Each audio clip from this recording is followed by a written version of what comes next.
Hello everyone, it's the hardcore legend Mick Foley wishing a nice day to everyone there, right there at True Heel Heat. Yeah!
Hello, hello, hello. It is me, your True Hill Phenom SP3, and we are live on the True Hill Heat YouTube and Facebook for Rated Raw review number 99. Follow my lead.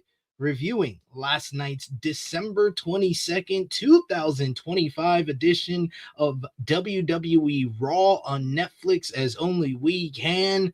And of course, to do that, I am usually joined by my esteemed colleagues, whether it be your good brother, the face and the ace of the True Hill Heat YouTube channel, Mr. Romeo Anthony Colon, or whether it be your resident True Hill alcoholic himself, Top Guy JJ. But for now, we're going solo dolo to talk about last night's Monday Night Raw. Don't worry, Top Guy JJ will be joining us very shortly here, he says, or so he says. He may just call out because, boy, oh boy, was this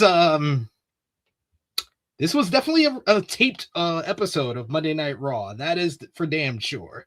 And we're going to discuss it all with you here today. We appreciate y'all if you're joining us live. Appreciate y'all if you're watching us on demand. Remember to show your appreciation back the simplest way possible. Let's drop the thumbs up on the video. That helps out the YouTube algorithm. You can also share this video with all your wrestling fans, friends, and family on all your favorite social media platforms. If you are new to the True Hill Heat YouTube channel, hit that subscribe button, hit the bell to stay notified for all the great content here. Of course, you can sound off in the live chat. You can also sound off in the comments down below if you're watching us on demand and you want to give your thoughts on last night's Monday Night Raw, the Raw before Christmas. You can let us know in the comments down below. Let us know what you thought. What was the best part of last night's show? What was the worst part of last night's show? Did you even watch last night's show? It's up to you because we're here to watch it for you. But if you're with us live. Well, I love to interact with all of you guys, hear your thoughts on last night's Monday Night Raw. So feel free to sound off in the live chat. We love to interact. And the best way to do that, to make sure your comment is highlighted on screen, to share your thoughts, your hot takes, your opinions, your reviews of last night's Monday Night Raw, you could do so with a super chat donation. Any dollar amount matters. It goes back to contributors that you see on screen with us here, and we always appreciate the support. We got already in the chat with us today Zach Minger, who says National Christmas Movie Marathon Day. SP3 and Top Guy JJ. I will have to let my kids know, Harlem and Sydney. I'll let my missus know, Miss P3, that it is National Christmas Movie Marathon Day. So you know exactly what we're going to be doing tonight. We're going to be throwing on Home Alone and watching some Home Alone movies, because we're going to follow along with what Zach is saying, since it's National Christmas Movie Holiday Day. So Christmas Movie Marathon Day, excuse me. We got my good brother G Loke in the chat. Good to see you, G Loke, who says, what it do at THH? Wow, that had to be the quickest Raw I've seen in a long time. I loved it, LOL. I mean, it must have been nice for G Loke, especially being, I've seen this before, and I experienced this on Friday, because what G Loke might not know, I want to tell him, over here in the UK, Netflix is the home for every WWE show. So I'm literally going to be watching, like how you watch Monday Night Raw last night. That's how I'm going to be watching NXT tonight, or tomorrow morning. Probably tomorrow morning. I'll get some sleep tonight. Tomorrow morning, how I watched Friday Night SmackDown on Friday night I just at 1 a.m. here, which is 8 p.m. for y'all, I just turned on Netflix, and I was able to get through SmackDown in an hour. Just like last night's Monday Night Raw, I skipped through video packages, I skipped through a couple of entrances, and I was able to get this done in an hour. So this is going to be not only the quickest Raw you have seen, G-Loke, this is going to be probably the quickest rated Raw review you have seen. So it is funny that JJ chose this week to be late, because he said he's going to show up. He said he'll be here closer to 1:30 p.m. Eastern. And I'm like, dude, this is going to be a quick review, because there was not much to the show, and it was taped. It was taped, and you can tell it was taped from the minute go, outside of being able to watch the whole show without any commercials. You can also tell it was taped by the output.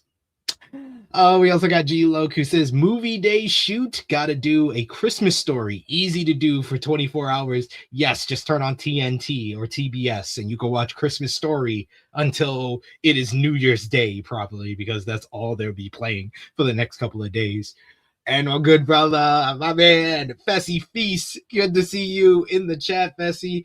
Good to see you, good brother. I always enjoy seeing your comments, because I know you enjoy my hello intro, as well as you usually put up laughing emojis, so I know that my jokes have landed. You are my barometer for if my joke lands or not. If I'm able to make you laugh, then I know somebody out there understood what I just said was a joke.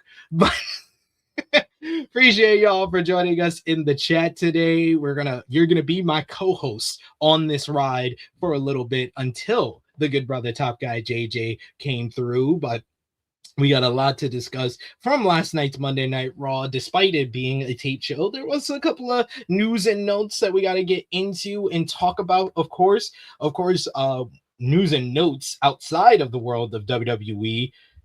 Andrade El Idolo, gotta say congratulations to him. This is my first time on a live stream here on the True Hill Heat YouTube channel since Saturday's True Hill Heat flagship podcast. So on Monday, on the Road to Tokyo Dome show for New Japan Pro Wrestling, it was revealed that one of the X's, the two mystery partners for United Empire at Wrestle Kingdom on January 4th, teaming up with Callum Newman, Great Okan, and Hanare, will be none other than former WWE superstar, former AEW star Andrade El Idolo.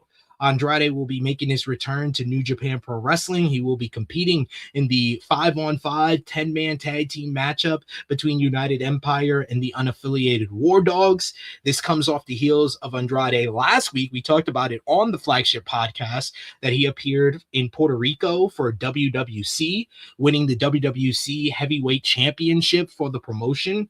We talked about it on the flagship, how WWE gave him clearance to make that appearance. But then Andrade on Saturday night appeared in House of Glory, making a surprise appearance there. So we had all the breadcrumbs from the House of Glory, from WWC, and from the New Japan announcement. And then it was revealed by Sean Ross Sapp of Fightful Select that Andrade is now free from his 1-year non-compete clause, and he is now eligible to sign with All Elite Wrestling. He is now free from the burden that WWE put on him following his release in September and his return to AEW at the Dynamite 6th anniversary show in October. He had to be off for about 3 months, but now he is free and eligible to come to AEW, and I'm looking forward to 2026 for Andrade. Andrade has to be a guy who has a chip on his shoulder, who is highly motivated to go around the world and really prove himself as being one of the very best wrestlers in the world. And that's an exciting prospect for someone like Andrade, who has had kind of abbreviated runs in 2025, 2024 for a lot of those times, even in 2023 when he was with AEW, the latter half of his first run with the company. So I'm looking forward to what's going to happen with Andrade. I do suspect he might be making a return to AEW at this Saturday's AEW's World's End. We will be live with you the next time outside of today will be on Friday. So the next 2 days, we're going to be off. We're not going to be live here on the channel. I will be live tomorrow on True Hill Heat Sports and Entertainment to review Power Book 4 Force, the latest episode over there. But here on the True Hill Heat Wrestling YouTube channel, we got our King of the Hill for 2025 pay-per-views and PLEs dropping tomorrow here on the channel. We got our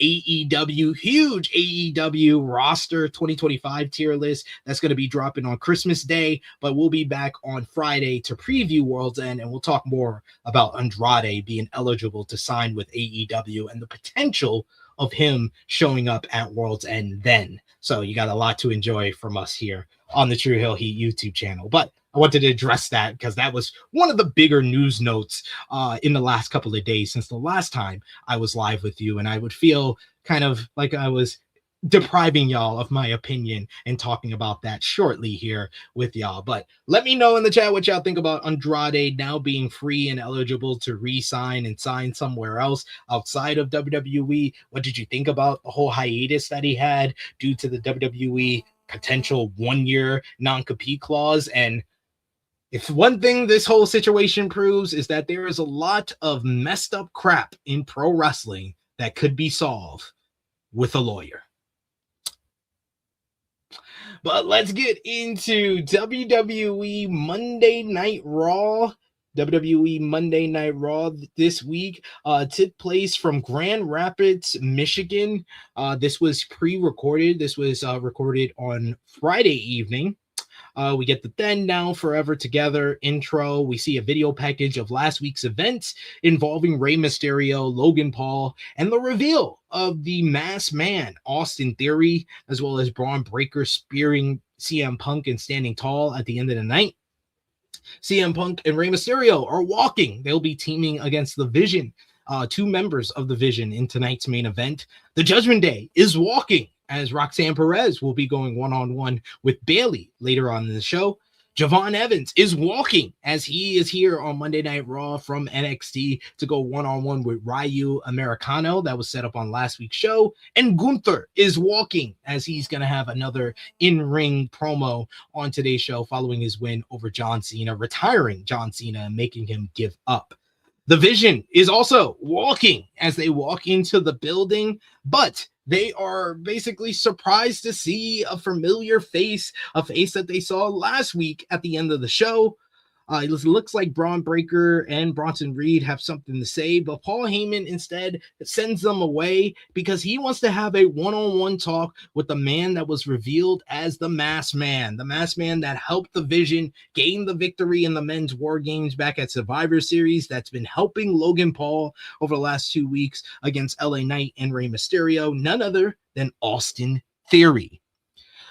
Paul Heyman asks Theory, what is he doing? He says, Theory says that he used the mask because he wanted the fans to see his actions before they see his face. He says that he's made mistakes. He says that he got complacent and then he got injured, but he has learned from them. And now he wants to do what the Vision's been doing. He says he saw the Vision and all they have done since coming together is they have taken anything and everything that they have wanted, and now he is back in WWE to do some taking of his own. And he wants to take the spot in tonight's main event and help the Vision beat CM Punk and Rey Mysterio. Heyman says that is interesting before walking off, giving us some foreshadowing for the rest of the episode. I thought this was a nice, good setup backstage segment to set up the show-long narrative, which was surrounded around Austin Theory proving himself to the Vision, which we would see come to fruition by the main event. But I like show-long narratives, especially on kind of throwaway episodes, like a taped episode before Christmas. I enjoyed this probably more than I would have enjoyed an otherwise kind of disjointed episode, like a lot of these taped episodes tend to be from WWE. I thought that this was nice to kind of set up the show-long story of Austin Theory proving himself as the newest member of the Vision. So good stuff there. And I like the positioning of Austin Theory not really kind of being a part of the plan. Like, Paul Heyman wasn't lying. Austin Theory wasn't a guy that he brought in. Austin Theory is kind of doing this under his own volition. So I like the fact that they're giving Austin Theory some agency in this whole thing. Now, Austin Theory in the Vision, he is definitely the fourth member of the Vision. He is behind Bron Breakker. He is behind Bronson Reed. He is behind Logan Paul to a lesser extent, even though he's not an in-ring performer. He's definitely behind Paul Heyman because they addressed this tonight where the commentary kept mentioning to us that Paul Heyman is the leader of the Vision. Way to push Bron Breakker. Good job there. We get the intro from Michael Cole and Corey Graves. They are our hosts for the night. Last Monday, they addressed the Kabuki Warriors attacking Rhea Ripley and Io Sky. They also addressed the big, insane elbow that Kyrie gave to the lower back of Io, and Io being banged up because of it. We go backstage, and Rhea Ripley is talking to Io, and she says that she can't protect Io out there from Kyrie and Asuka, so she asks Io to stay backstage tonight. Io shows the bandages and basically the adhesive tape on her lower back, but she agrees with Rhea sadly, and then hugs her so Rhea can head out to the ring as our opening contest is singles action, a rematch from about 2 months ago between Asuka and Rhea Ripley. Corey Graves, how can Corey Graves talk about things getting ugly during Rhea Ripley's entrance? I don't know, but he did say that. Asuka has never defeated Rhea Ripley in singles competition, said commentary, and you knew that was going to come back to haunt her, wasn't it? Rhea attacks right away, trying to get revenge for the attack on herself and Io from last week. Asuka misses a kick, and Rhea mounts her and grounds and pounds with punches. We get a big headbutt by Rhea, and she goes for Riptide, but Asuka's able to flip out and roll outside. Rhea follows out and punches her against the guardrail. Kyrie distracts Rhea enough for Asuka to knock her off the apron and throw her into the barricade. Asuka works Rhea over in the corner as we return from commercial break. Asuka with some strikes in the corner, and then she knees Rhea to the mat and goes for a cover, only getting a 2 count. Asuka lays in some Kawada kicks, but that only fires up Rhea as she starts to get up. She knees Asuka, but Asuka is able to reverse a big strike into a backslide. Rhea gets tripped up by Kairi, and Asuka drop kicks her to follow up, but Rhea is able to make her comeback. She gets a big kick on Asuka, who was coming off the ropes, and both women were down as we get a double down, and we go to our last commercial break. We get a strike exchange between the two women. Rhea goes for the prism lock on Asuka. She has it locked in, but Asuka is able to find her way out. She picks the ankle and then locks in an ankle lock of her own. And then she transitions from the ankle lock into a German suplex before kicking Rhea down and going for a 2 count. Asuka goes for the Asuka lock, but Rhea is able to evade. Rhea with a big kick. She goes to the middle rope, but Asuka follows. Rhea blocks the superplex and bends Asuka in the corner and kicks her right in the face. We get a wheelbarrow faceplant by Rhea as the crowd is really into this at this point, chanting, "This is awesome." Rhea motions for the Razor's Edge. Asuka rolls out and gets a 2 count on Rhea. Then Asuka gets caught by Rhea and they jostle on the apron until Asuka German suplex Rhea right on the hardest part of the ring. Asuka jumps into a Rhea super kick. Rhea knees her out of the ring. Then a cannonball off the apron. Rhea goes up top, but Kairi knocks her off, which brings out Io Sky. Io runs down and she smacks Kairi, gets on the apron. For what reason? I don't know, because I was just like, why are you getting on the apron? You're just here to fight off Kairi. Why are you getting on the apron to distract the referee or get involved in the matchup? That didn't make too much sense. So she got what she deserved. She lands right on the apron on her bad back after Kairi trips her up. Io Rey is basically aching in pain as she whines and basically screams. This basically distracts Rhea Ripley enough for Asuka to take advantage and gets the roll up, the 1, 2, 3, and Asuka gets her first singles victory over Rhea Ripley of her career. Another good matchup. These are two of the best women on the Raw women's division, and I don't think enough has been said about Asuka, how good she's been since her return. First, as a character with the whole senpai act, that, you know, the whole dissension and storyline that they did with her, Io, and Kairi, and then Rhea getting involved, but also in the ring and her chemistry with Rhea Ripley. I feel like I remember their original matchup back at WrestleMania 37 in 2021. I thought it was fine, but I didn't think it was that good, especially for the WrestleMania stage. But between their matches on Monday Night Raw of late and the tag team matches as well, they've gotten really good chemistry against one another. And this was another good matchup here. Asuka getting a big victory post-match. Rhea checks on Io, who was still in pain afterwards. But that is my opinion on the matchup. But we want to hear from y'all. But most of all, we want to hear from my co-host. He is the resident True Heel alcoholic himself, the candle maker and sneaker collector himself, Top Guy JJ. How are you doing? You know, figured WWE did a half a day, so I might as well do a half a day myself. You know. I said at the top of the show, I was like, I want to see how far I can get into the show before he shows up. You did show up on time, so if you showed up any later, I probably would have got through half of the show. Yeah. I mean, I'm here literally for obligations because this show sucked. This show sucked. Oh my God. I'm glad it was short because this show was trash. But here we are. I see you was talking about Asuka and Rhea. Whatever that was. It was a good match. It was decent. It was probably one of the better parts of the show.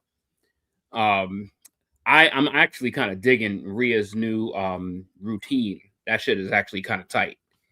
Well, if that's a new the routine to her entrance. Oh, but she always does that entrance, I thought. With the going side to side, going under the ropes, and then when her thing hits again, she goes down on like she did that whole Shinsuke. Yeah, she's done that. She's done that before. Oh, okay. Well, I thought it was kind of cool. That was probably one of the cooler parts of the entire show. An entrance was one of the best parts of the show. Am I lying? I mean, I can't say you're wrong. We got in the chat Power Driver finisher. We talked about shortly before we got into the show, Andrade being free to sign with AEW now after his return, the announcement of his return to New Japan. He's going to be a part of Wrestle Kingdom, and Power Driver finisher mentioning not Charlotte's lawyers, to be specific. Yeah, he got a good lawyer from Roosh, not Charlotte's lawyer, who kind of fucked him over with the deal that he got from WWE. I mean, they dragged it out basically as long as they wanted him gone anyway. So yeah, he basically did the 90-day non-compete clause. Yeah, they got their fucking time dragging this shit out as long as they needed to. And now do whatever you want now. You ain't get paid for all this time. So yeah, and you had to waste money on lawyers and all of this shit. So yeah, so it's like we fucked you and then we fucked you again. Take it. We got Annika.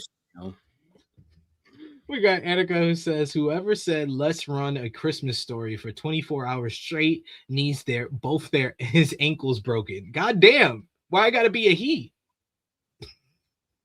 You don't know, it could have been a woman in charge as well. Do you like Christmas Story? I've never been that big of a fan of it as other people are. I don't really, at this stage of my life, I really don't care. If you do, I think it's like top 10 Christmas movies. Yeah, I mean, it's there. I mean, if you like it, that's fine. But who am I to judge? Live your life. What's your favorite Christmas movie? Oh, it's got to be Bad Santa. That's a good one. I saw somebody watching that on like Bad Santa. I saw somebody watching that on my plane ride here to the UK last week. Oh yeah, I mean, no matter what, it's almost like that shit is timeless to me. It's almost timeless. I gotta rewatch this. Love the just love how unfiltered Billy Bob is, man. He's just the man, bro. He's always the man. Yo, that man is always gonna be high on my book. He's always gonna be up there for me. But yeah, that's for me. If I'm thinking off the top of the dome, yeah, I would go Bad Santa. I would go with Home Alone 2 or Jingle All the Way. See, as a kid, Home Alone was definitely it. Like as a kid and as like growing up, Home Alone was definitely. I know I watched Home Alone way more than I've watched Bad Santa, but yeah. But as you grow up, you know, Home Alone is kind of like. I'm more mad at the adults at Home Alone compared to. Oh hell yeah! Hell yeah! So it's like I'm more upset during the movie than laughing at them. I know, but I do enjoy it as an adult. Like it's just like, God damn, these parents are awful. And Kevin McAllister is gonna grow up to be a serial killer because he is too good at putting together things that basically they were fantastic, like paid. Yeah, but yeah, I mean, that's gonna be everybody's probably defaults. Probably is gonna be definitely Home Alone. Home Alone, and the lifelong debate of Die Hard. Is Die Hard a Christmas movie? I think it is. It's gonna be the lifelong debate to everybody. Even the man himself said it wasn't a Christmas movie, and the man that acted in the movie said it's not a Christmas movie, and everybody still's like, whatever, it is. Whatever, nigga. That's still a Christmas movie. Jingle All the Way is probably the most underrated though. Jingle All the Way, that's a classic. I remember loving it as a kid. I watched it recently when I was adult, and I love it even more now that I'm a father. Because I'm like, man, this I don't never want to get into Christmas mode like this and be so late on the game that I gotta fucking run around on Christmas Eve for one goddamn toy. Mm-hmm. This is like a learning. It's like a lesson for all fathers. Jingle All the Way. But I think you could keep having that. You know, Tim Allen movies. Yeah. Santa Claus. I don't really like Santa Claus. Friday After Next, classic. Yeah. That's probably my least favorite Friday, but it is one of my favorite Christmas movies. See how it could be two things at the same time? You know? Be two things at the same time. There you go. Least favorite Friday, but one of my it's like top 5 Christmas movie. Especially like I was thinking I was gonna ask you like what's your favorite Black Christmas movie? And I was like trying to think of different ones, but that's probably it for me. The best yeah, one. I mean if you're talking about Black Christmas movies, absolutely it's gonna be it'll be Friday After Next. I know there's another one with a couple of all-star casts in it too. But This Christmas with Chris Brown and Danny Glover. Huh? What? You said cast. That shit just sounds like AI. No, I was gonna say my other favorite Black Christmas movie is Preacher's Wife because of the music. The music I remember more than the actual movie. So, guys, just so y'all know preference, and this is how bad Raw was. This is how bad Raw was because we're talking about Christmas films right now. This is how you know if you didn't catch that hour and 24 minutes of Monday Night Raw, you missed nothing. Like literally nothing. Nothing. It's not true, though. Can't say you're wrong. We got a good comment here by one of my favorites in the chat, Rachel. Good to see you again, Rachel, in the chat. She says, random question. Has Triple H booked a great world champion since Roman's heel run? Because I'm truly disappointed by the booking of all champions. Also, what is your top 5 world greatest champions in WWE? Those are good questions. Has Triple H booked a great world champion since Roman's heel run? I want to give credit, even though like the latter half or the middle portion wasn't that good and the solo feud wasn't the greatest. I would say Cody is the closest to that was a good world champion run. The first Cody run, not this run now. No, the first Cody run last year, that was a good world champion run. But other than that, probably not, because the Seth year-long run as world heavyweight champion, it started off bad. It got better when Drew got involved, but it started off pretty bad. Overall, it was probably good. But yeah, I mean, I've also been disappointed, especially the WWE Women's World Champion. I don't think he's ever booked any of them well. Rhea Ripley, Io Sky, Stephanie Vicaire, Naomi was because of pregnancy, but Liv Morgan, I don't think he booked that very well. He has not booked. And then on the women's side, on the other end of the spectrum for the women, like who has it been? It's been Io was probably good, but Bailey was booked horribly. Nia wasn't booked that well. Tiffany got stale after like a few months, and now Jade is fucking feuding with Michin and B-Fab. He's had horrible runs with the women's world championships specifically. This is how bad Raw was. This is how bad Raw was. Now we're talking about trying to. I'm starting to actually get a headache because I actually tried to think about this question here, and it really doesn't. The answer doesn't exist. And as far as top 5, are we talking about world's greatest champions of all time or during his era? I guess I know he doesn't even have a top 5. No, he doesn't. I think she's talking about all time, like greatest world champions in WWE. I would say Stone Cold Steve Austin as WWE champion, either the 1998 run or the 2001 run. Like I was just talking about that. Me and Jimmy were talking about that on GOAT Match Series. Like Austin in 2001, people don't understand how good he was. Like that was his last full year. I don't think anyone in WWE history has had as good of a last full year as Austin did in 2001. That might be his best WWE title run of his career. Then I would go Hogan in the 80s. Hogan in the 80s, mainly because he was the biggest star. He's like the driver. He's the one that put WWE on the map. Despite my feelings about Hogan personally, you gotta say he's one of the greatest world champions in WWE history.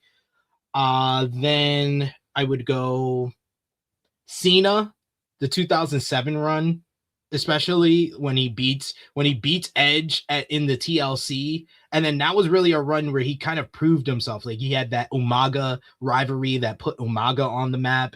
He had the best matches that Great Khali ever had. He really proved himself in the rivalry with Shawn Michaels with the great match at WrestleMania 23, and then the hour-long matchup in London. That run, that's like his iconic run. CM Punk's 434-day reign has to be mentioned in there. Like, despite him not being in the main event, that was a great world title run. And then I would say Roman, the 1,300-day reign. Those would be my 5. So let me get this straight. So you have, just run that again. So you have Cena, Austin, Hogan, Cena, Punk, Roman.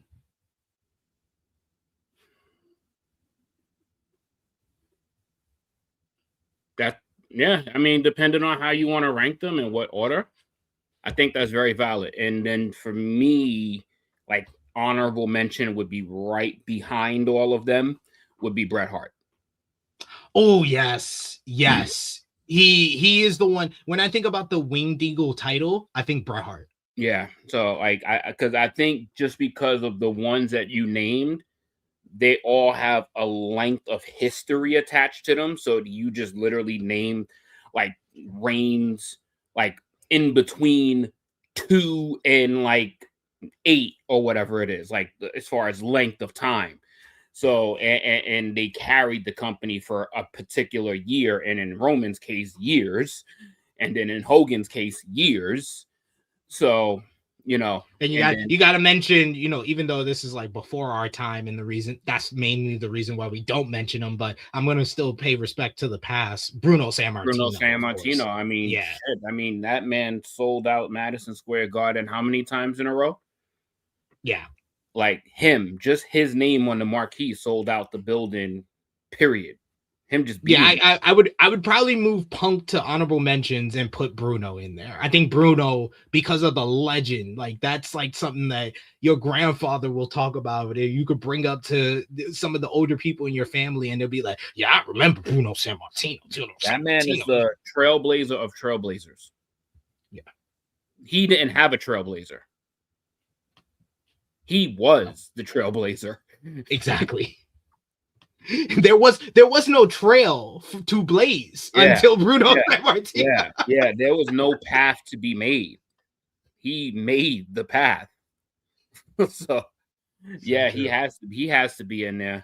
But if you're gonna move somebody out, clearly, I think, yeah, I would probably move John Cena out personally, and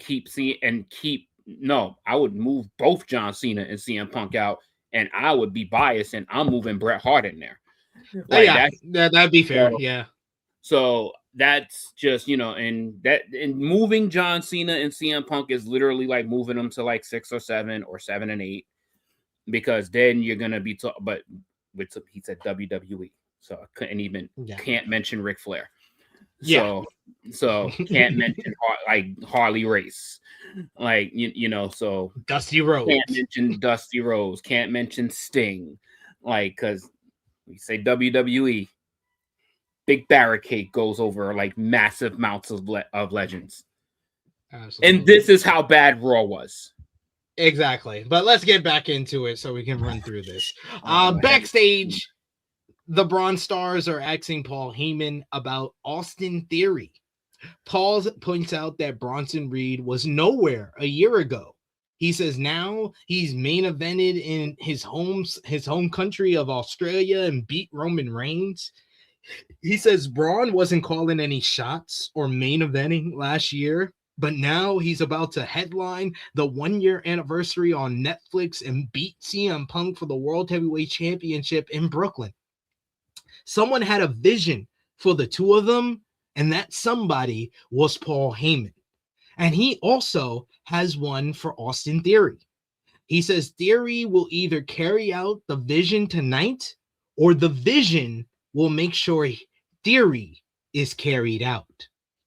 Paul Heyman leaves. Bron looks at Bronson and he tells him that you just know, he lets him know that I have your back tonight, but I don't have Theories. So let's continue the show long narrative that started at the beginning of the show. I did give it credit before you came on that I appreciate that they did give us a show long narrative and then didn't just like, they could have just gave us a tape show with no story involved. At least there was a story that they told throughout the show with Theory proving himself to the division. I ain't got no interest in this. I genuinely don't. Like, I genuinely have no interest in this. From the face reveal, I have no interest. And it's whatever they make of it, they're gonna have to sell me. And right now it's whatever. And later on the night was really whatever. They show Maxxine Dupri heading her way to the ring. We see last week Gunther talked about how he made John Cena tap out like a little bitch.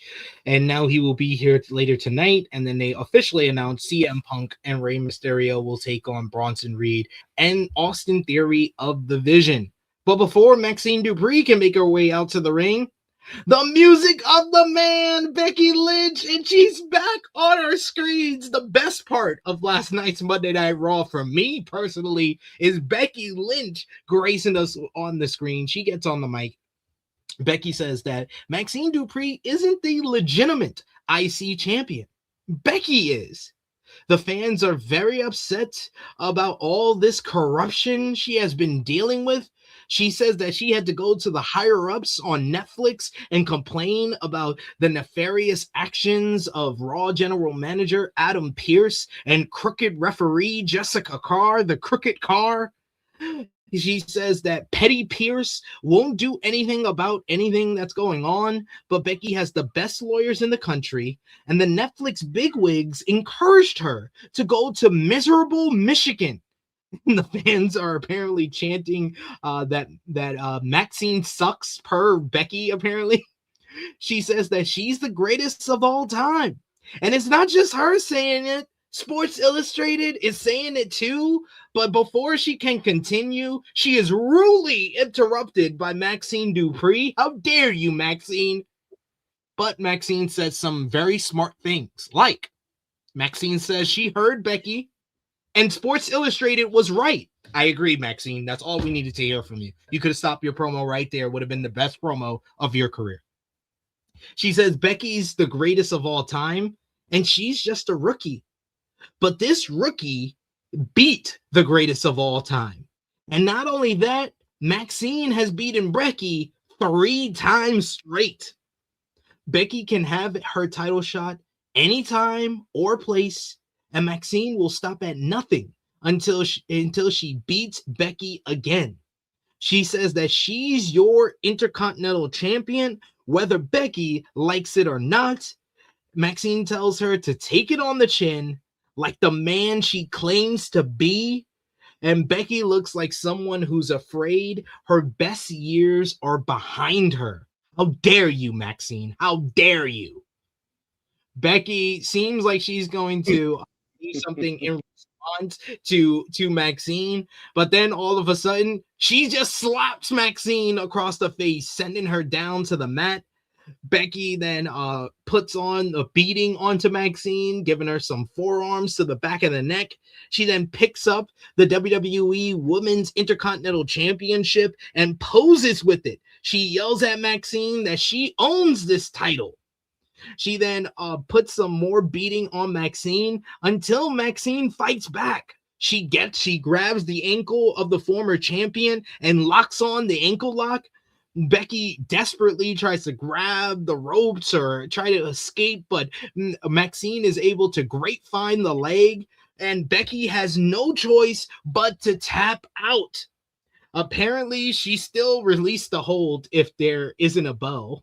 She just let go of the hold once Becky submitted, and then Becky rolls out. And then later on in the night, it was announced that Maxxine Dupri will defend the WWE Women's Intercontinental Championship against Becky Lynch one more time in a rematch from her title win back in November on Monday, January 5th, on the 1-year anniversary of Raw on Netflix.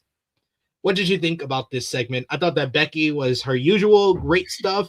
I thought that Maxxine was fine in her response, and this was good to kind of set up the rematch coming up on January 5th. See, I give Maxxine a lot of shit, and I think sometimes rightfully so. But this was easily, and it's not even close, this was easily her best promo in the company. This was like, and it's like literally, it's nothing to even compare it to. This was a whole different woman talking, and that part I could dig. That part I can dig. That part was pretty nice. Stay by yourself. Just stay by yourself. You don't need all that dead weight around you. Just stay by yourself.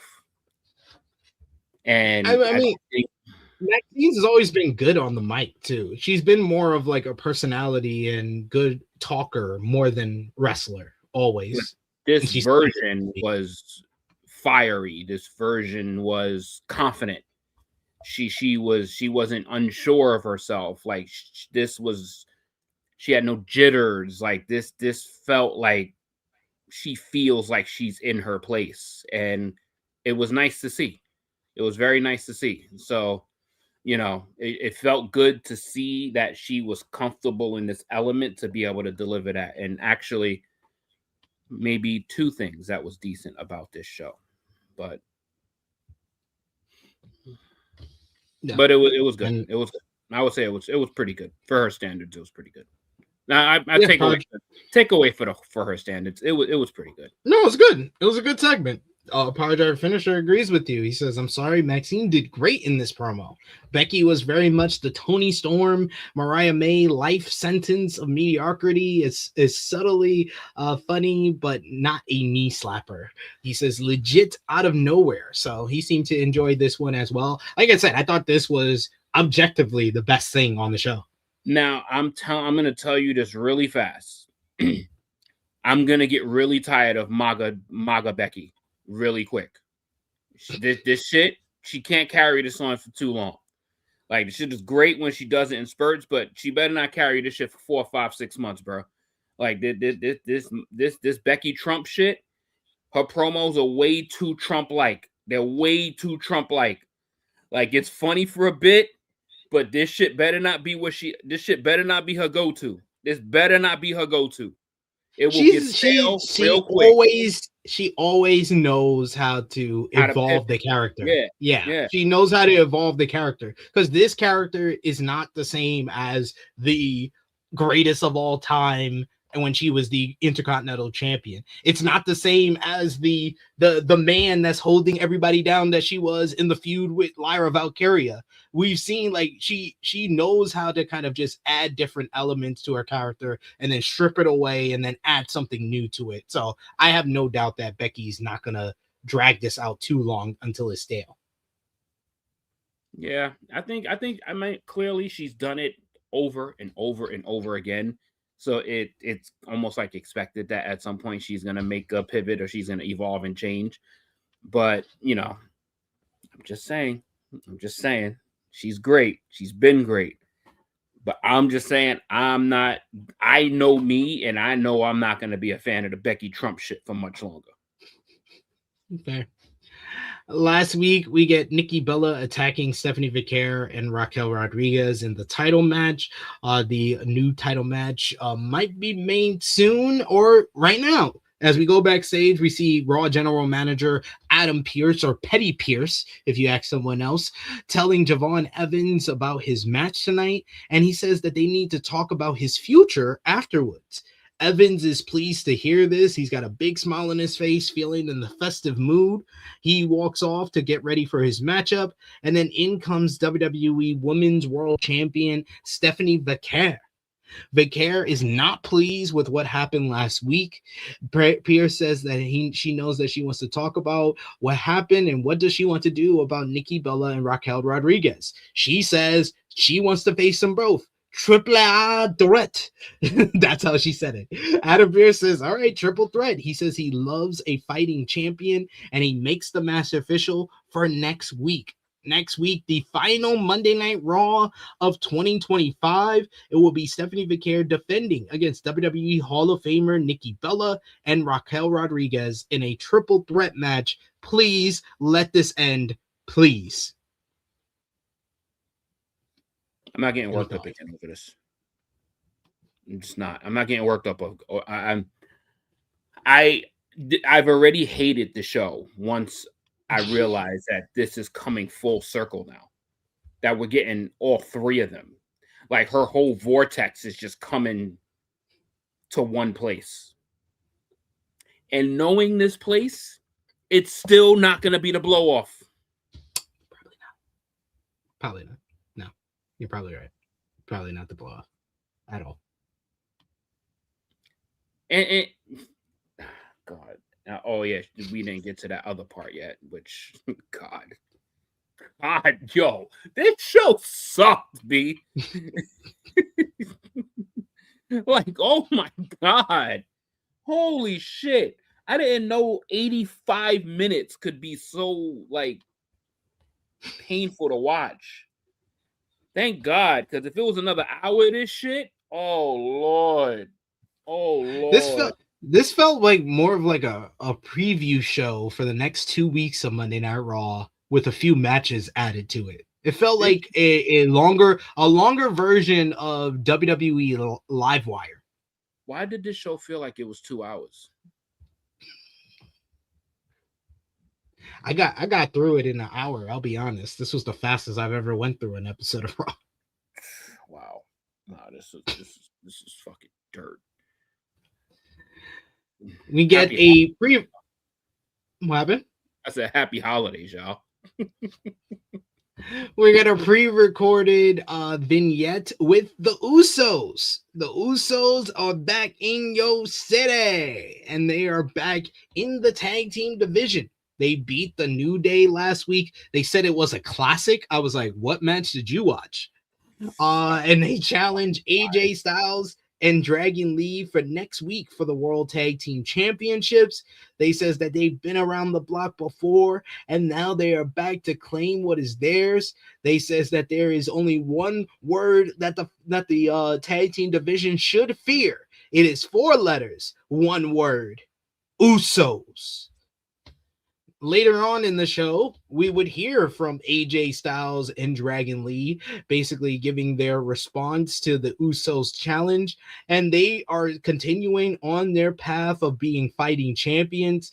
Styles and Dragon Lee says they have not backed down from any competitor who has come in their way, any tag team that has stepped in front of them, they have knocked down, and they will do the same to the Usos, and that the match is made official. They're going to bring the fire, and AJ says that they're better than the best tag team of all time, and it is made official for next week on Monday Night Raw. AJ Styles and Dragon Lee will defend the World Tag Team Championships against 8-time World Tag Team Champions and the longest reigning Tag Team Champions of all time, the Usos. What do you think about this match being made official for next week? I mean, it should be good. Yeah, it should be good. I mean, Usos are going to lose, but it should be good. I'm not so sure about that. I'll be honest. I can see the Usos winning. If they, I mean, yeah, I mean, whatever. This knee-jerk place. This fucking knee-jerk place, bro. Just out of nowhere, these niggas get introduced to the tag division 2 weeks ago, have one match, and then they're going to become champions? Pretty much, yeah. You only need to win one match to get into title contention, apparently. Like, how does any of this shit make sense? Doesn't. That's it. I guess. Next up, NXT's own Javon Evans going one-on-one with Ryu. That boy's bouncy. Versus Ryu Americano. We got some big news ahead of this matchup on commentary as Javon Evans was making his way down to the ring. Michael Cole informed us that Javon Evans is now officially a free agent. That he is a free agent from NXT that could potentially sign with either Raw or SmackDown. I found that very interesting, and it seems like a good way to kind of highlight people from NXT to kind of bring them up and kind of see what they can do on Raw and SmackDown before they officially find a home. Ryu Americano early on, he gets a headlock. Shoulder blocks are exchanged by both men. We get the bouncy one bouncing around and giving a drop kick to Ryu.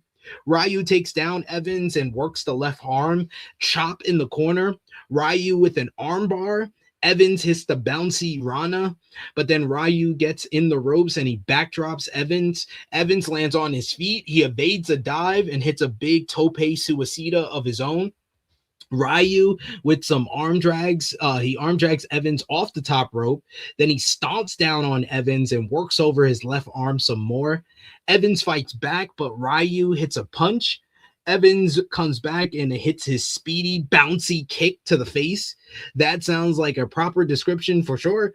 A clothesline and then a vertical suplex by Evans. Evans kips up, springs up to the top rope, and hits a big springboard forearm. Then he only gets a 2 count. El Grande Americano on one side of the ring. He distracts the referee as Bravo Americano helps Ryu and basically crotches freaking Evans on the top rope. This follows up with Ryu hitting a big Michinoku driver and getting a 2 count. Ryu kicks away at Evans. He slaps him in the face, but then Evans responds with a few kicks, but Ryu with a couple of kicks of his own. Then we get the red dot by Evans, gets a 2 count. Ryu blocks the Cody cutter with a forearm in midair. Then he heads to the top rope. Evans able to evade him, and he comes off the top rope, gets the double jump, and hits the OG cutter for the 1-2-3 to pick up a big victory here on Monday Night Raw. Evans showcasing himself to be the impressive, fun performer that he has been on NXT. I feel bad for NXT because it's felt like the last 2 years they've been building to Javon Evans eventually becoming NXT champion, and it feels like Triple H said, nah, nigga, he's too good. I'm taking him. Sorry, Sean. This was pretty decent for what it was for the time they were given. This was only about a 7-minute matchup, but Evans is just affection. He's just got this energy that's just a lot of fun to watch him in the ring. What did you think? Yeah, I mean, you have to like Javon Evans. Like, it's like if you don't like Javon Evans, something might just be wrong with your spirit. like that, he just radiates energy. Like he is just that. Damn, I wish I could move like that. Like, he is just so fluid, so effortless, and his bumps, his fucking leaping, his maneuver, like he's that dude, man. And then he's like goofy at the same time, which is pretty cool about him. Like he's unserious but serious at the same time. I think I would prefer to see him on Monday Night Raw because I don't watch SmackDown. So I would like to see. I mean, there is good news in that part because there was the news over the weekend that Trick Williams is scheduled to be on Friday Night SmackDown. So I would assume if they both are getting called up, they'll put Evans on Raw and Williams on SmackDown. Oh, the Super Senior is finally graduating? Finally, right? Damn, that nigga finally got out in year 7. That nigga's gonna be like a 35-year-old veteran coming to SmackDown as a rookie. Oh, you gotta love this place. This man should have been called up since like 2023, bro. At least 2024. I'd say 2024 he came into his own. Yo, there's no way Melo should have been 2+ years ahead of this man. There's no way. There's just no way. That's kind of wild. Damn. Yeah, these niggas get left back, and then they get left back, and then they just get held there. Like, oh shit, we forgot we got this nigga still here. Like, damn. All they doing is just delaying Obafemi's fucking run on the roster. But like, yeah, like that's the thing. Like, who is Obafemi gonna drop this title to now? It seemed obvious that it should be Evans, but like, who is he supposed to drop it to now? Bro, if NXT Evans roster. and Trick is getting called up, well, fucking drop it to Ethan Page. Now let Ethan Page be the super senior over there. He just got here last year, so he could stay a little longer. Yeah, he could be there another year or two. Just give it to Ethan Page. Let him hold down NXT for a bit. Ethan Page is going to be the belt collector for WWE. I mean, might as well, you want to make Ethan Page a star, right? You want to make him a big star, then fucking make him the man there. Yeah, I think you're right. You're probably right. We get CM Punk and Rey Mysterio talking strategy ahead of the main event. Then we get Bron Breakker with a pre-recorded vignette where he talks about his attack on CM Punk last week. And he says that last week he made a point to come out, spear through CM Punk. He said he heard what Punk had to say, taking all these personal shots at his family. And of course, he thinks that that's because, he takes some personal shots at his family. But he came out last week, speared him down, and it was exactly what he thought it would be. Easy. Punk doesn't care about his wife or anyone except for himself. Punk is a self-centered piece of trash. Bron wonders if he'll get the 2025 watered-down version of CM Punk, or is he going to get the best in the world come January 5th? The result, though, will still be the same either way. He hopes Punk saved all his money and cashed all his checks, because after the match on January 5th, Punk won't be worth $1 to anyone. I will say, Bron Breakkers is doing some of the best promo work of his whole career in this lead up to the January 5th title match. This was another good one. Yeah, it's solid. It's solid. But yeah, we got ourselves. So he's at the show, and we still get vignettes from him. Make it make sense. He's at the show, but we get a vignette from him. Mm-hmm. What the fuck? Like, what the fuck? He's at the show. And we get a pre-recorded promo from a nigga that is at the show. that we already seen in a backstage promo earlier in the night. Sure. This shit, I'm telling you, it's why this show was ass, B. This shit was literally just pieced together and just thrown. If this shit was just thrown together, hot minute, let's just give. I feel so bad for the people at Grand Rapids, Michigan, because they paid good money for this shit. They paid good money for this bullshit.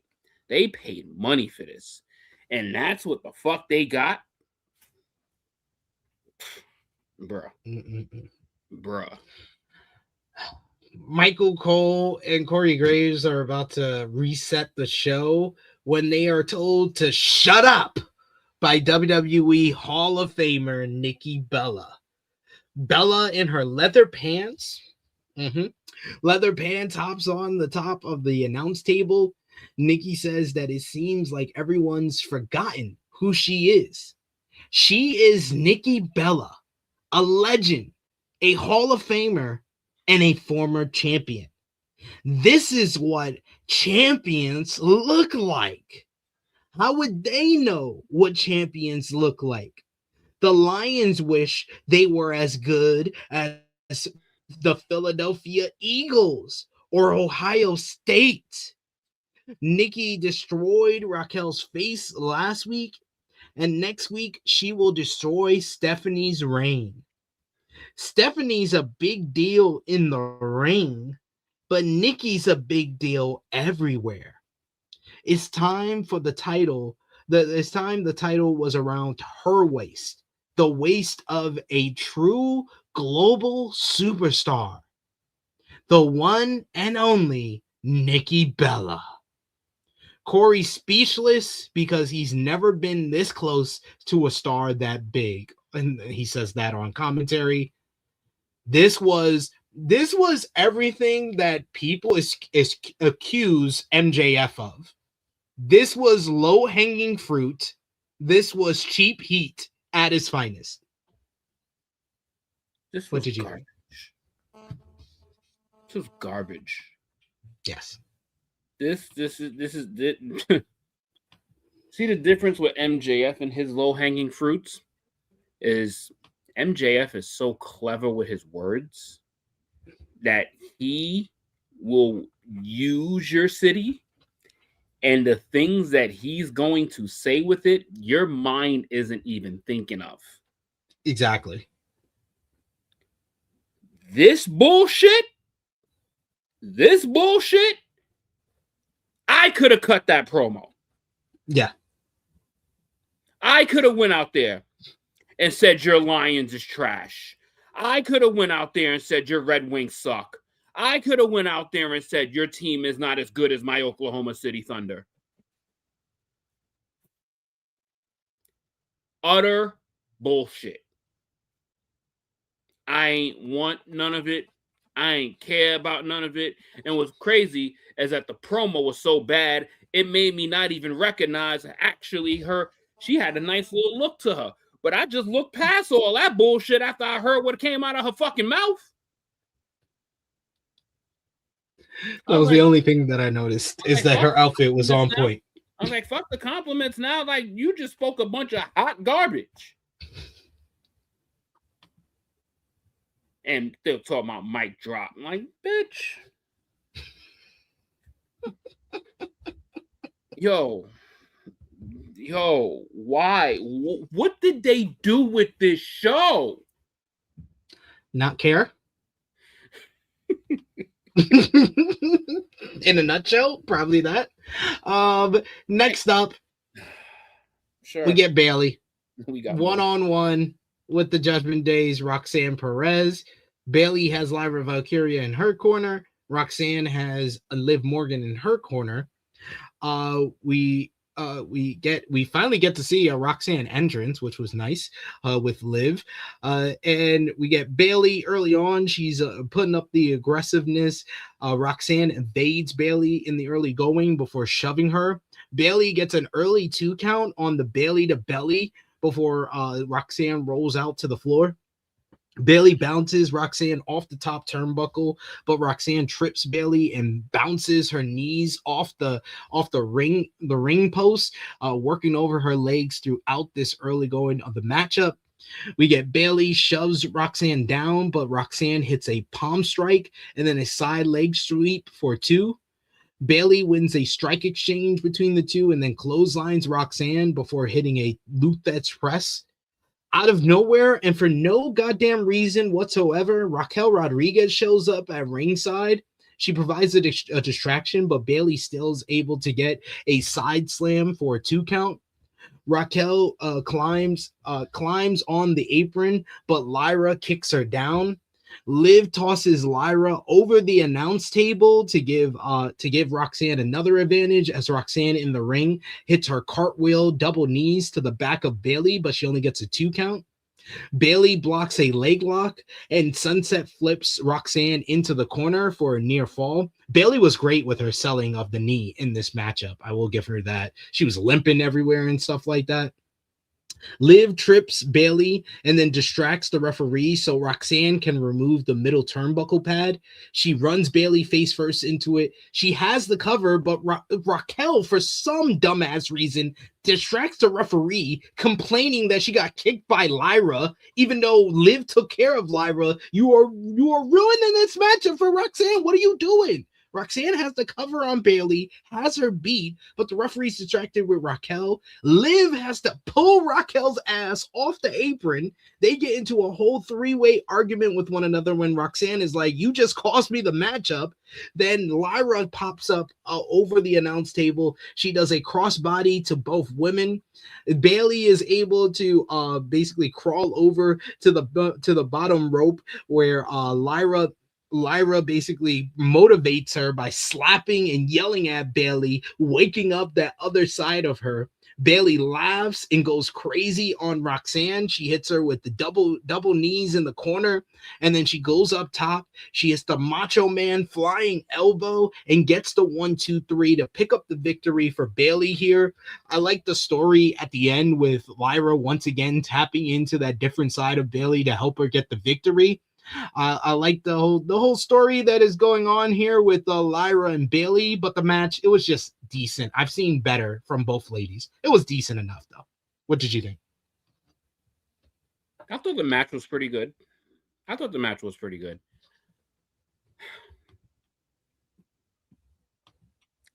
I wasn't a fan of you, but I was defending you to a certain degree. Raquel, you fucking imbecile. You fucking imbecile. Like, I don't care how this is supposed. We all know it's predetermined. We all know that. But how much of an idiot can they make you look on camera? They executed that to perfection last night. The biggest LVP candidate of the night, and it's probably not even going to be close. What the fuck was your stupid ass doing? Like, your problem is on the outside of the ring. Roxanne has this woman beat in not the corner of the ring, but Bayley's knocked out essentially. And you struggle climbing up them ropes. And like, why are you even here if you don't look like you're ready to go? And then you completely just fuck everything up for your entire group. Because now your group's lost momentum. You ain't winning next week, stupid. And then you gonna get mad at people for you making the mistake, you big fucking dummy. Like, God, yo, like I tried to a certain degree. I'm not your biggest fan, but I was at least trying to defend you. Ain't no more defending your dumb ass. You just a fucking idiot now. Like, and next week is gonna be classified as you gonna be you because you more than likely gonna eat the pin. So you probably just gonna be a bum after this too. Good job. Yeah. Had a great couple weeks. Like, you and just no, that would not have been a disqualification. Lyra slapping Bayley because Lyra is Bayley's manager. So just want to they came to the ring together. Yeah. Anyway, that's the least of the concern. The biggest, why shorty? Why you gotta climb today? Why you gotta climb on the apron? They made her look like an idiot. I was like, what are you doing? Like, buffoon. I complained about Io earlier in the night during the Rhea and Asuka match. Her getting on the apron didn't make much sense, but Raquel getting on the apron made even less sense. And she didn't even come out there with them. She just appeared. She didn't come to the ring with them. The entrance was Roxanne and Liv. Why the fuck are you even there? Why are you like more? Why should you not be more focused on like watching tape for next week's Triple Threat? Or getting him or attacking Nikki Bella for breaking your face last week. But then her dumbass also said when she was in the back, she wasn't gonna let Nikki ruin her championship match. Like, you dumb bitch, Nikki wasn't out there, stupid. Everything you did had nothing to do with Nikki Bella. Had nothing to do with Stephanie Vaquer. Like, bro, like, yo, my head was hurting trying to just piece together, like, what, why? And it's just, bruh, dumb, just dumb. And this is one of the people that is in this fucking vortex of my favorite fucking female wrestler in the company. And I gotta see this shithole next week again. Call her shithole? Damn. I'm done. Like, I'm gonna lose all energy, patience, and tolerance for this shit. I don't blame you. I don't blame you at all. Good to see our good brother Steven Chambers in the chat. Thank you so much, Steven Chambers. It's good to see you saying what's up, SP3. Merry Christmas. Gotta say what's up to Top Guy JJ as well. That's fine. But Merry Christmas to you, sir. Fine. Merry Christmas. I'm an old human. I don't need more. I've seen now, hopefully after this, over 40 of them. So, you know, it's all good. I don't need any more. I don't need any more of those Merry Christmas unmeaningful words anymore. I wouldn't even say that this company really tries. Here, Power Driver Finisher saying, how is it this company both tries and doesn't try at all? I think it's more of the latter. They don't try that hard. Yeah, they're really bare minimum. Yeah, they have way too much talent. Way too much talent. This is the most stacked roster in wrestling, period. And it's really not even close. Yeah. And this is the product that we get week in and week out. It's bullshit. It's bullshit. It is crazy if I'm gonna like take what Power Driver Finisher is saying here. The fact that WWE, you remember like 2023 going into 2024, how many like top end guys they had on the roster who were like legitimately over and felt like main event stars. You had Roman, you had Cody, you had that was still when Brock was around and we didn't know about 44 times in a sex trafficking lawsuit. You had Seth, you had Punk, you had Kevin Owens, you had Sami Zayn, you had Drew McIntyre, you had Jey Uso on the rise, you had LA Knight on the rise. And like slowly but surely, they have broken it down where there's only 4 guys. There's Cody, there's Roman, there's Punk, there's Brock. It's actually sad. They had like 15 guys at one point that like, they have whittled down to 4. Who was supposed to be in that conversation that you just named, and it's so sad that you don't. He's not even a footnote in the conversations no more. Damian Priest. He should have been in there. He should have been in that group of guys. The man was a world heavyweight champion for a few months. But once he lost that championship, they just like forgot he was a star. They just dropped him right back down to the worse than a bad habit. They just cold turkeyed that nigga. Dropped him right back down to the mid card. Like, yeah, it's not for trying. They don't try.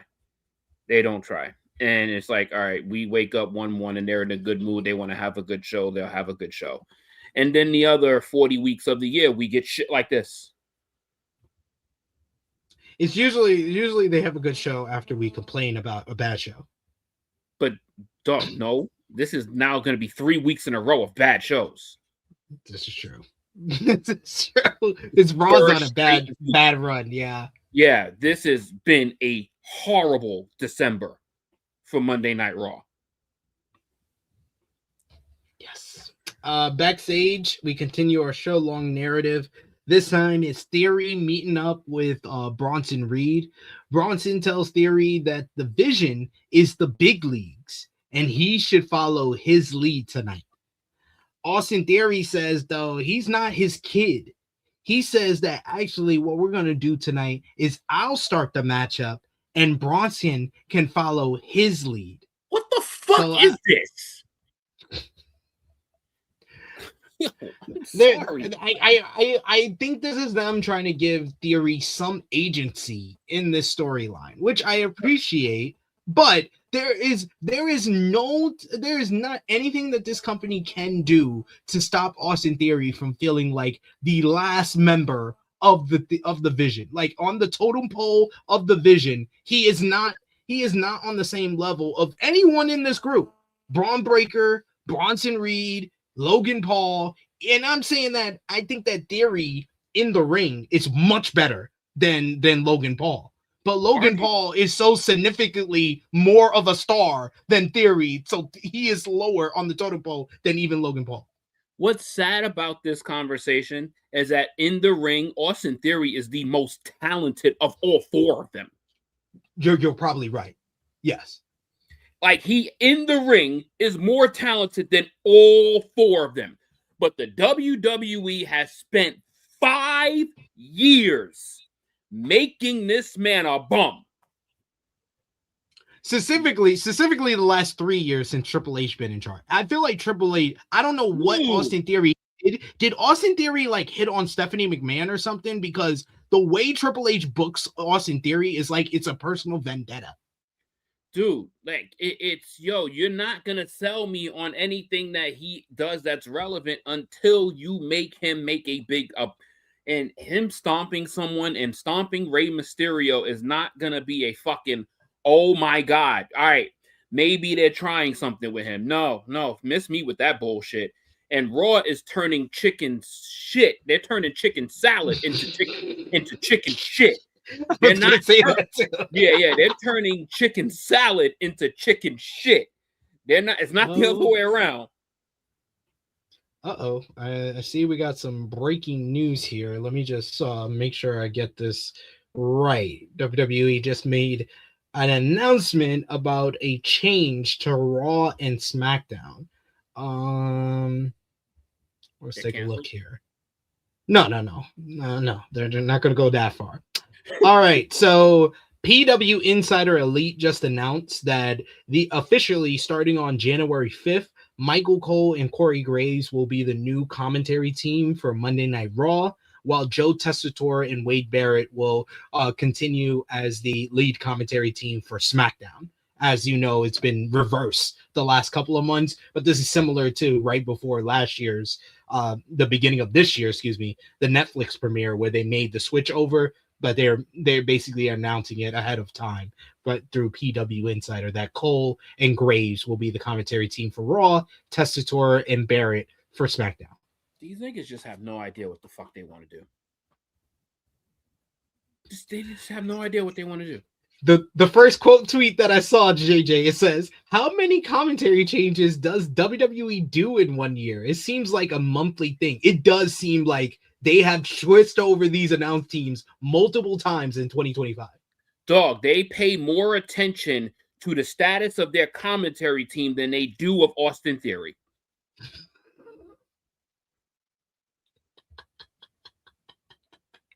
How many times have we seen shifts in the commentary team compared to how many actual pushes you've seen for Austin Theory where he's actually able to be a version of himself that's authentic? Oh, and Tex, dude, it was over before the Theory Cena matchup. Cena did not help, but Cena was more of a nail in the coffin more than Theory being put in the coffin. Theory was put in the coffin. You want to go back? Y'all don't remember. What was Theory being put in the coffin? The Money in the Bank cash-in. The worst Money in the Bank cash-in in history. Because I think that people like Damian Sandow and Baron Corbin would look at Theory's Money in the Bank cash-in and be like, we didn't have it so bad. Tech says that nigga lost a cash-in for the United States Championship. A United States Championship that he had already won. He had already won. He had already won it before, JJ. Because they knew damn well that man was not taking any of those championships from Roman Reigns. They had subjected the Money in the Bank for that particular year to the United States title, and he didn't win it. And then he went on to win it a month later. But then you want us to have a reaction and be like wowed and awed that that guy that you presented is the masked man? Go fuck yourselves. Like the fuck out of here. To read Texas comment, he says ever since Theory beat John Cena at WrestleMania 39, it all went down for him ever since. Theory would have been booked better under Vince, in my opinion. 1,000%. This is not in your opinion. That's just a fact. He would have been much better booked because Vince actually saw something in him. Because you know what he would have done? He would have made potentially Austin Theory take one of the championships off of Roman Reigns. Yep. One of them.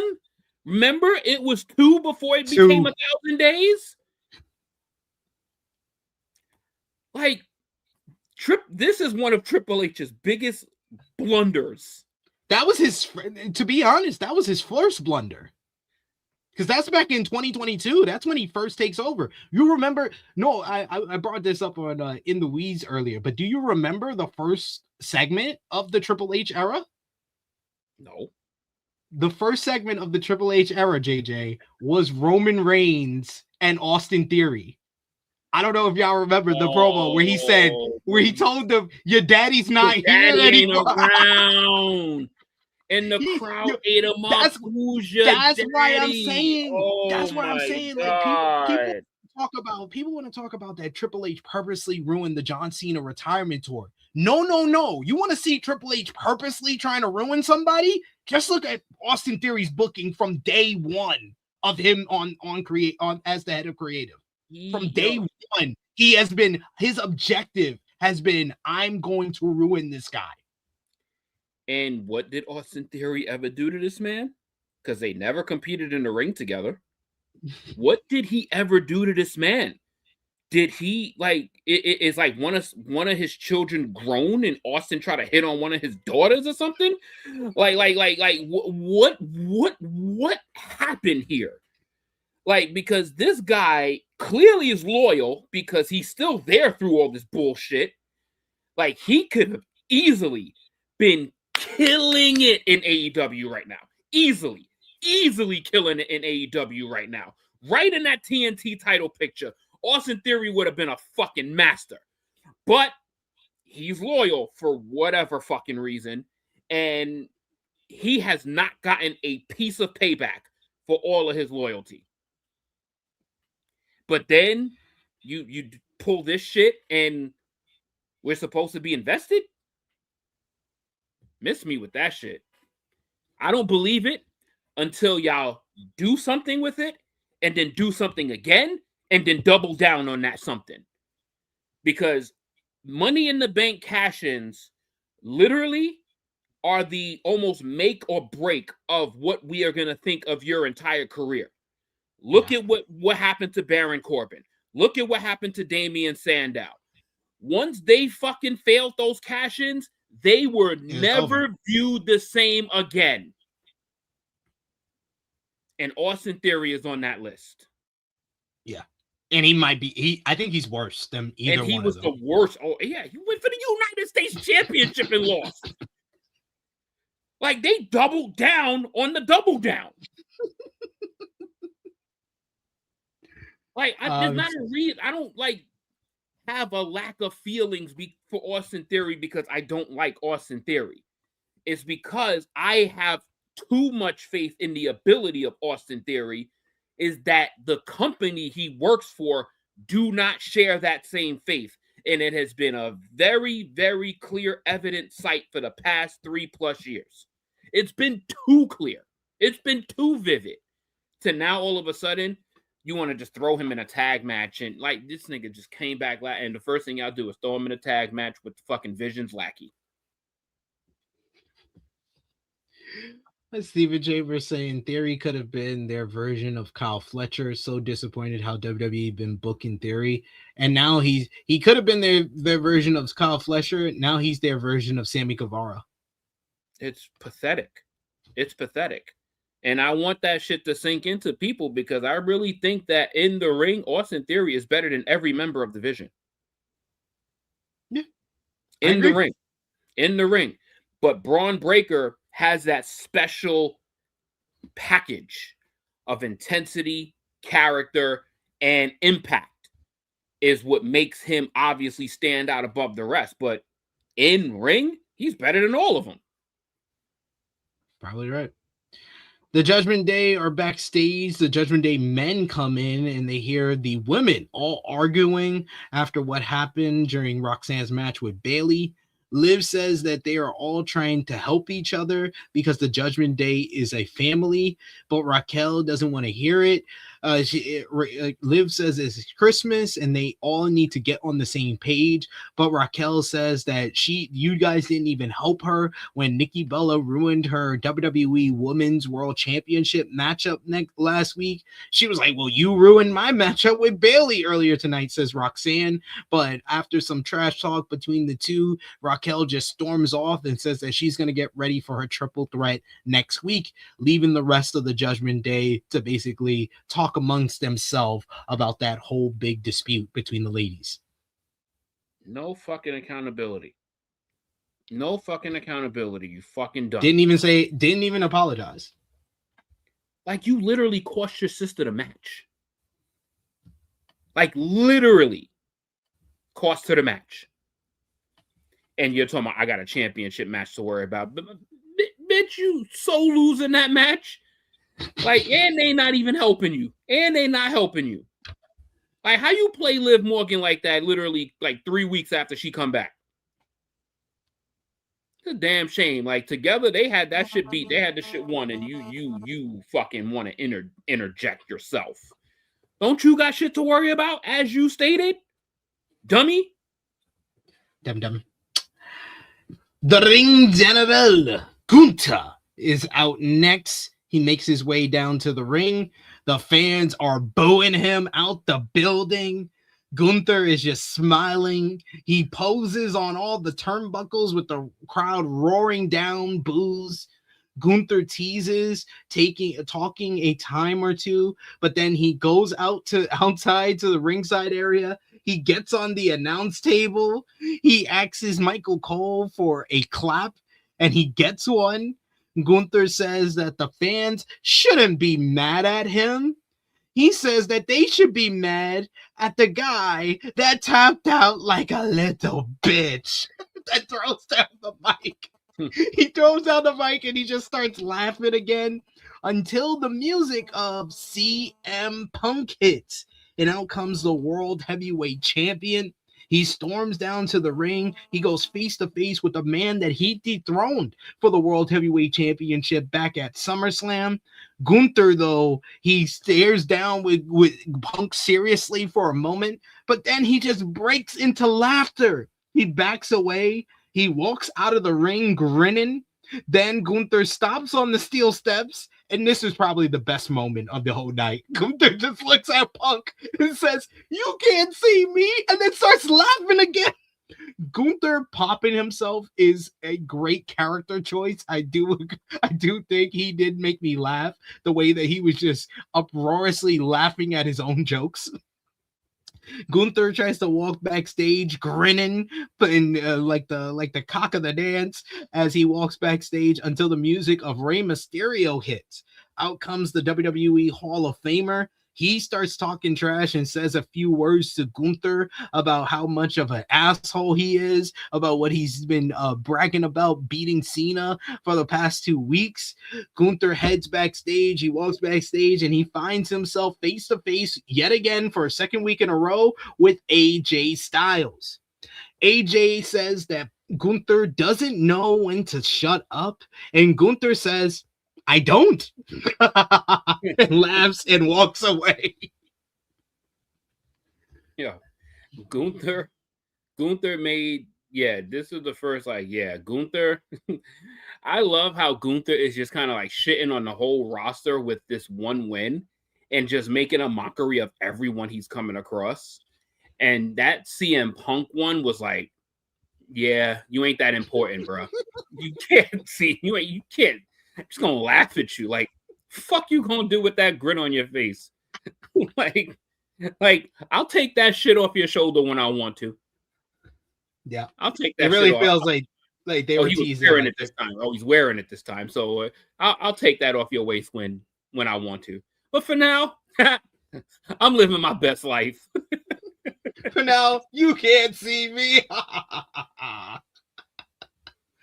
Gunther was great. Gunther was great love here. that they're establishing a monster of a monster heel, and that is so like that. That's one thing that you see. That's John Cena's gift right there.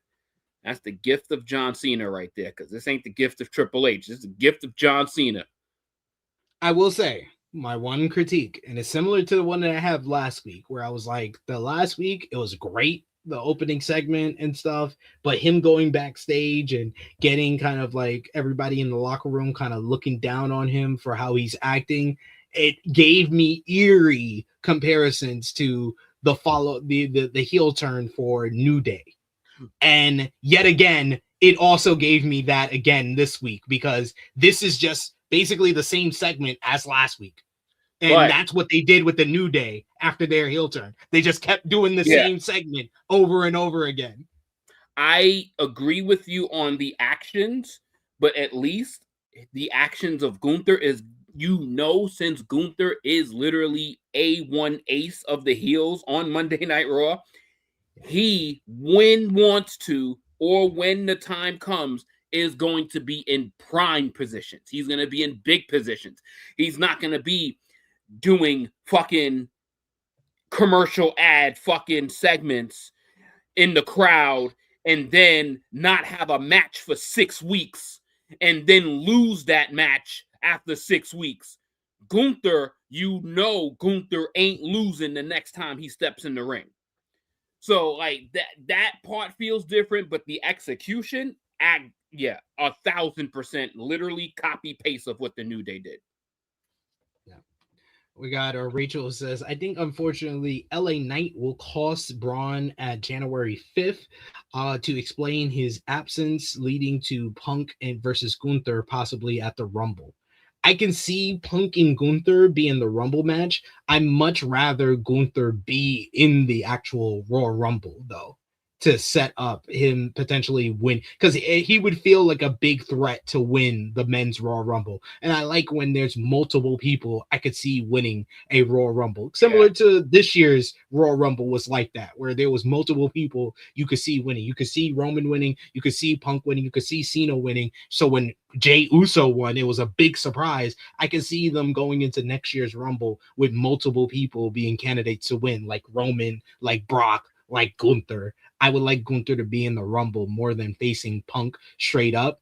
I don't see Braun Breaker winning the World Heavyweight Championship on January 5th either. So I wouldn't be surprised if LA Knight returned to cost him that match. Yeah, I think that aligns right with LA Knight coming back to cost him, because it's probably be about a month since his multiple injuries that wrote him off TV. And yeah, I wouldn't mind having Gunther in the Royal Rumble match itself, because I'm already feeling like Roman's gonna win the Royal Rumble. But the last time Gunther was in the Rumble, he was in that bitch over an hour. So he was in there for a pretty long time, and he was the runner-up. So, he can make history. He could be a Rumble great. He could probably be the one. Hey, if fucking tables turn, he eliminates Roman and causes some shit, and then he gets to choose whichever championship he wants to go after for WrestleMania, because Gunther does deserve to be in a WrestleMania title match. Gunther is that dude. Yeah. He's proven himself time and time again. So, yeah, I wouldn't mind, Punk and Gunther too at Royal Rumble either, but I think it's better if he's in the Royal Rumble match outright.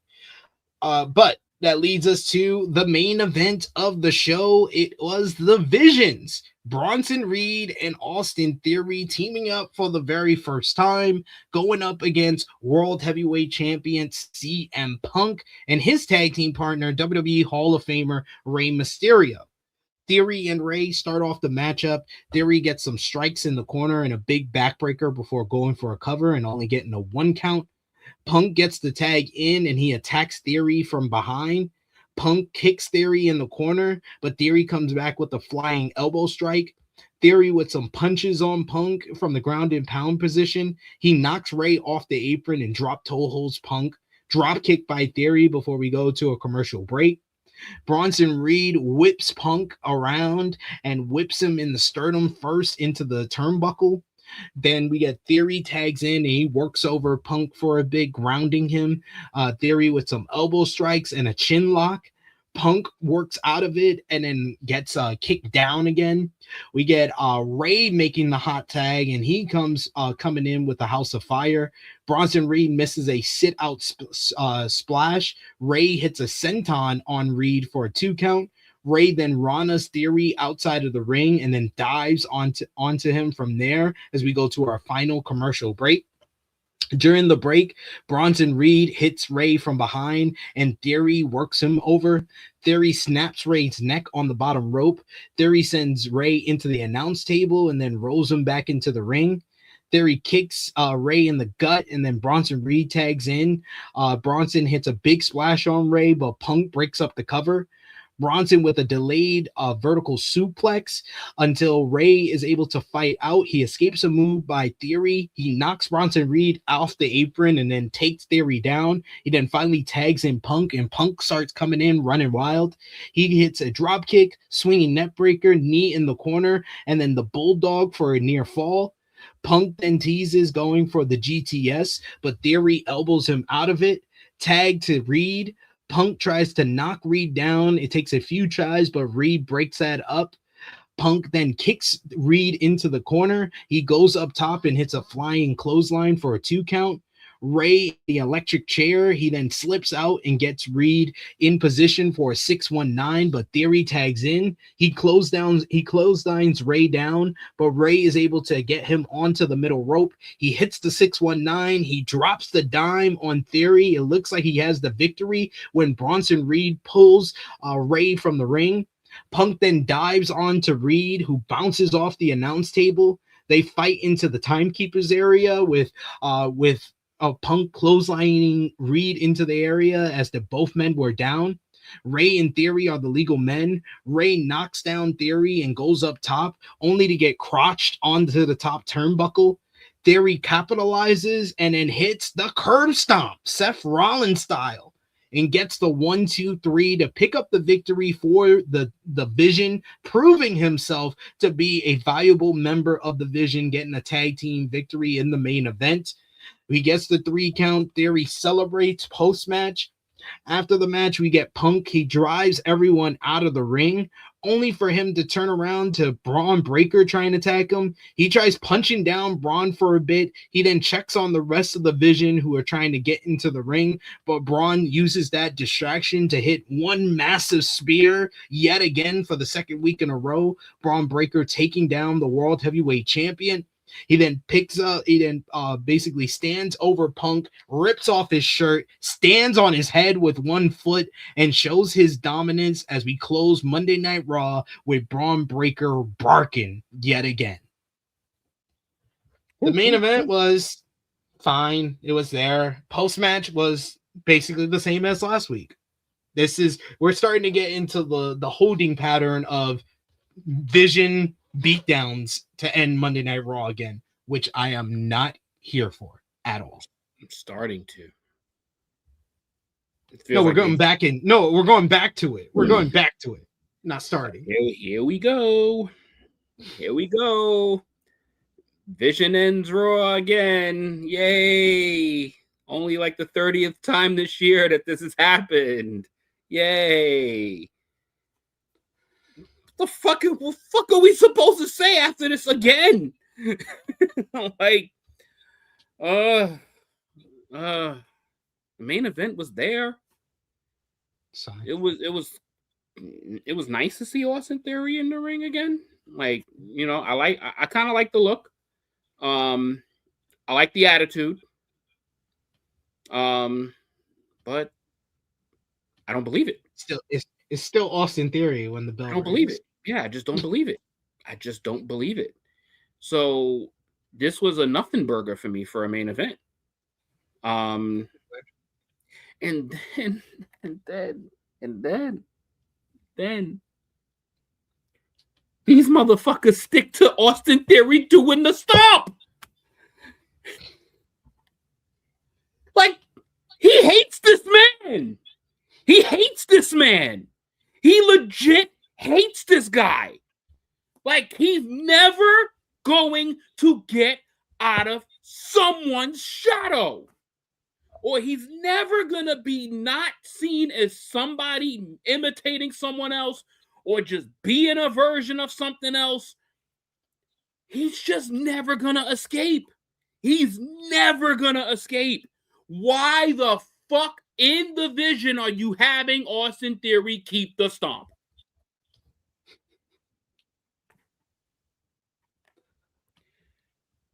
This is bad. Like, mark my words, this is bad. Like, people are not gonna fuck with this for long at all if they've even started to fuck with it. Because I ain't fucking with it already, and this off Jump. I ain't fucking with this off GP. Like, what? That's how you make the nigga win a match, is through Seth Rollins' move in Paul Heyman's group that was charted with Seth Rollins in it? Copy, paste, insert name, do the job. And insert name this time, it's Austin fucking Theory. You see why we don't believe it? It's the nigga doing the same shit as the other guy in the same group that he's essentially created, with his finishing move in his black attire. This is bad. It's bad. Sorry. It's bad. We've made it to the end of another episode of Monday Night Raw this week, guys. Appreciate y'all for joining us. If you haven't already, drop the thumbs up on the video. Share this video with all your wrestling fans, friends, and family on all your favorite social media platforms. If you're new to the True Hill Heat YouTube channel, hit that subscribe button. Hit the bell to stay notified for all the great content here. We're here every Tuesday reviewing Monday Night Raw and Rated Raw Review every Tuesday, 1:05 p.m. Eastern Time. So hit the subscribe button and the bell so you always know when we're here live. And of course, if you're watching us on demand, comment down below. Let us know what you thought about this week's Monday Night Raw. And if you're in the live chat with us, final call for super chat donations. But we also want to hear what you thought about Monday Night Raw this week. What was your match of the night? Your MVP, your LVP, your moment of the night? Whether you gave the show a thumbs up, thumbs down, thumbs in the middle. For me and Top Guy JJ, for the December 22nd, 2025 edition of Monday Night Raw. In 3, 2, 1. Very mid show for me, so I went thumbs in the middle. Thumbs down from Top Guy JJ. Out of 10, what did you give the show? 5. I gave it a 6. I'm being generous because the Gunther was good, Becky was good, and the opening matchup was good. Other than that, this was a nothing happening episode. That's nothing for you besides a 5. Fair. The show was Fair. ass. Sorry. I'm not gonna sit here and try to keep being generous and trying to know. Fuck that. Y'all wasted my time. Y'all getting a bad score. Fuck that. Like, this shit was bad. This shit was ass. Follow my lead. Yeah, fucking no. I'm going the other way. You told me the sky is blue. I'm gonna fucking think it's blue. I'm gonna fucking think it's purple or some shit. I'm not believing y'all direction. I don't believe y'all direction. Text with a great comment. He says this review was entertaining, but last week was cinema due to JJ's rant. With that said, Merry Christmas and Happy Holidays. Happy Holidays to everyone watching. Appreciate y'all for watching. If you haven't already, drop the thumbs up. But it seems like most people agree with Top Guy JJ for this week's show. We got Sanjo giving it a 5 out of 10. We got Steven who gives it a 5 out of 10. We got a big thumbs down from Sanjo. Thumbs in the middle from Steven Chambers. We got a thumbs down from Power Drive Finisher, 5 out of 10 as I love well. y'all. I love y'all. Y'all, because yo, I feel like we connected right here. We tired of this mediocre bullshit. It's been 3 straight weeks of this garbage. Back to back to back. Like, this shit was, no, I'm not like, oh, I'm not, fuck trying to find a good, give me a good fucking show. Like, the fuck, man. Don't give me a good 10 minutes. Don't give me a good 1 to 2 segments. Like, the fuck out of here with this bullshit, man. Like, no. This shit was ass. And you're going to get an ass score. You're lucky I ain't give it a 4. Because a couple weeks ago, I think I gave this shit a 3.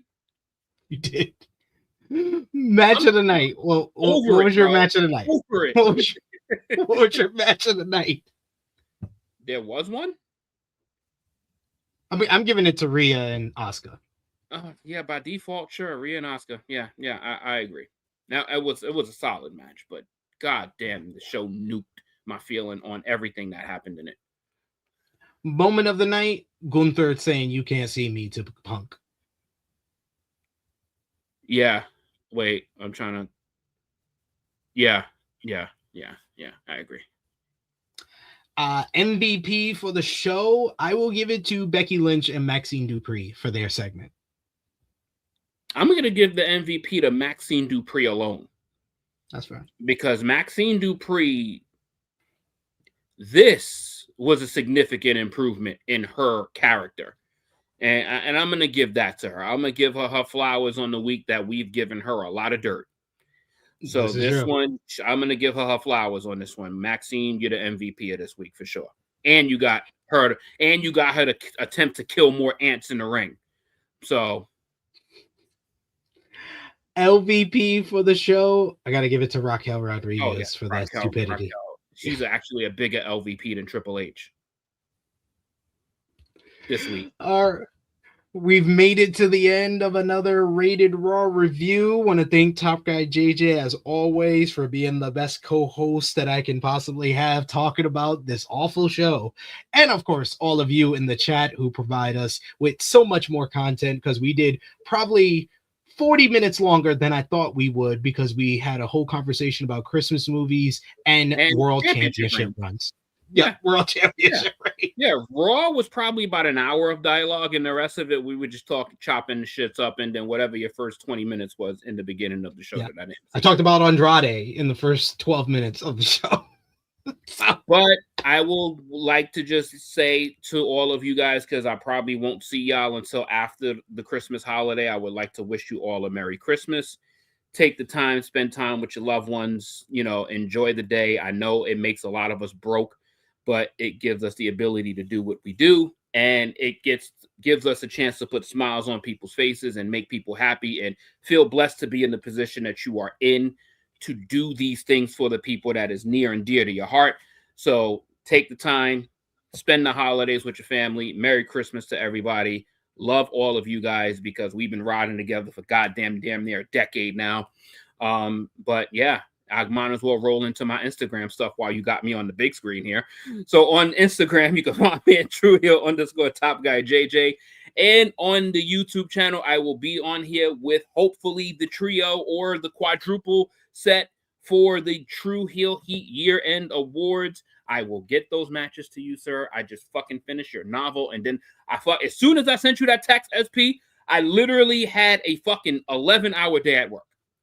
So I will be on the show on Saturday, though, for the True Heel Heat year-end awards. So that should be a really fun one.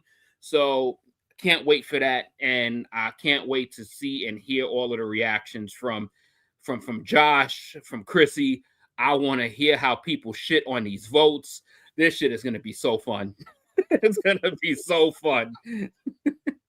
Yes, if you are new to the True Heel Heat YouTube channel, if this is like your first year joining us, our year-end awards, the Heaties, we've been doing since our first year, since 2017. We've been doing the Heaties every year. The last show of the year for our flagship podcast is our year-end awards, voted on by all of you. If you haven't already, there is a link over on our community tab. I will try to share the link. Oh, shit. Oh, He's back to me again. I guess he just died. I guess he just got kicked off the internet. So he was talking about trying to share the link to you guys so you guys could chime in on the votes. Mind you, pack some patience. It is a very long thing. It's a very long document. So if you have time, try to vote on all of them if you can, but understandably so. Choose the ones that you really feel is nearest and dearest to you, because goddamn, that document is whoo. Hey, we had to do it. I had to give options because last year, the last few years, I put it blank. You just had to put a short entry. That was great on your part. I was like, damn, I don't remember like 80% of these feuds. And then I went back I had to like go on YouTube real quick just to kind of jog my memory a little bit. And I was like, oh, okay, all right, cool. And some of them are going to be just recency bias picks, and some of them are just going to be like in the moment picks. But, it could kind of jog your memory a little bit because at the end of the day, it's a long year of wrestling. 12 months to remember is a lot, especially with all the content we get. It is. So I put the link once again in the live chat. So go over and vote. You have one more day. Tomorrow, the ballots will be closed as we are going to be preparing for the year-end awards on Saturday. So join us live at 10:05 a.m. Eastern Time for the True Hill Heat flagship podcast, THH 361, with the announcement of the winners of this year's Heaties. You can follow me on the Twitter machine at TrueHillSP3. You can follow the gang, Facebook, Twitter, Instagram, TikTok at TrueHillHeat, Patreon.com/TrueHillHeat, $3 a month. Gets you exclusive content. The best way to support us when we are not live here.